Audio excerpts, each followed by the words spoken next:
बहुत समय पहले पुरी एक साधारण सा स्थान था, पर एक दिन कुछ ऐसा हुआ जिसने इसे पूरे संसार की आध्यात्मिक राजधानी बना दिया। मालवा के भक्त राजा इंद्रद्युम्न भगवान विष्णु के परम उपासक थे। एक रात उन्हें एक दिव्य सपना आया। एक दिव्य स्वर बोला, पुरी के नीले समुद्र के किनारे मेरा वास्तविक और अद्भुत रूप स्थापित होगा, उसे खोजो। सपना इतना स्पष्ट था कि राजा सुबह होते ही पुरी की ओर निकल पड़े। पुरी पहुंचकर राजा ने सुना कि एक नील माधव नामक अद्भुत रूप है जिसे एक गोपनीय पुजारी कबीरा हाथिया ही देख सकता है। राजा ने अपने दूतों को भेजा, पर किसी को वह रूप नहीं मिला। अंत में कबीरा हाथिया की बेटी ललिता का विवाह राजा के दूत से हुआ और उसके माध्यम से दूत ने पहली बार नील माधव के दर्शन किए। और जैसे ही उसने देखा, वह दिव्य मूर्ति आकाश में विलीन हो गई। राजा दुखी हुए, पर तब आकाशवाणी हुई, मेरे नए रूप धारण की तैयारी करो, मैं स्वयं तुम्हारे पास आने वाला हूँ।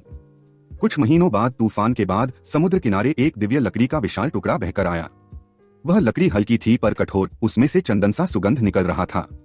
उसी रात राजा को फिर से स्वप्न मिला, इसी दारू लकड़ी से मेरा और मेरे भाई बहन का रूप बनना है। वह लकड़ी भगवान जगन्नाथ, बलभद्र और सुभद्रा का रूप लेने आई थी। जब मूर्तियां बनाने की तैयारी हुई तो एक रहस्यमय वृद्ध बढ़ी आया।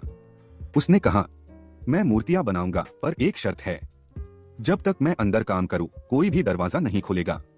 यदि खोला काम अधूरा रह जाएगा। राजा ने वचन दिया। कई दिन तक आवाजें आती रहीं, छेनी, हथौड़ी, मंत्र। फिर एक दिन आवाजें बंद हो गईं। राजा चिंतित हुए और नियम तोड़कर दरवाजा खोल दिया। अंदर कोई बढ़ी नहीं था, केवल अधूरी मूर्तियां थीं। हाथ पैर पूरे नहीं बने थे। राजा रो पड़े, पर तभी दिव्य ध्वनि हुई, राजा तुमने नियम तोड़ा, पर चिंता मत करो, मैं इन अधूरी मूर्तियों में भी उतना ही रहता हूं जितना पूर्ण में। यही मेरा जगन्नाथ रूप होगा, बिना भेदभाव, बिना रूप की सीमाओं के। यही कारण है कि भगवान जगन्नाथ की मूर्तियां आज भी अधूरी प्रतीत होती हैं, पर भक्त कहते हैं यही भगवान का सबसे पूर्ण रूप है। मूर्तियों के स्थापित होने के बाद समुद्र किनारे पुरी में दिव्य आवाजें गूंज उठीं। जनवरी से जनवरी का प्रेम देखकर भगवान ने कहा, हर वर्ष मैं स्वयं अपने भक्तों के बीच चलकर जाऊंगा। तभी से रथ यात्रा शुरू हुई, दुनिया की सबसे बड़ी और सबसे पवित्र यात्रा। जगन्नाथ का अर्थ होता है जगत का नाथ बटा सबका भगवान।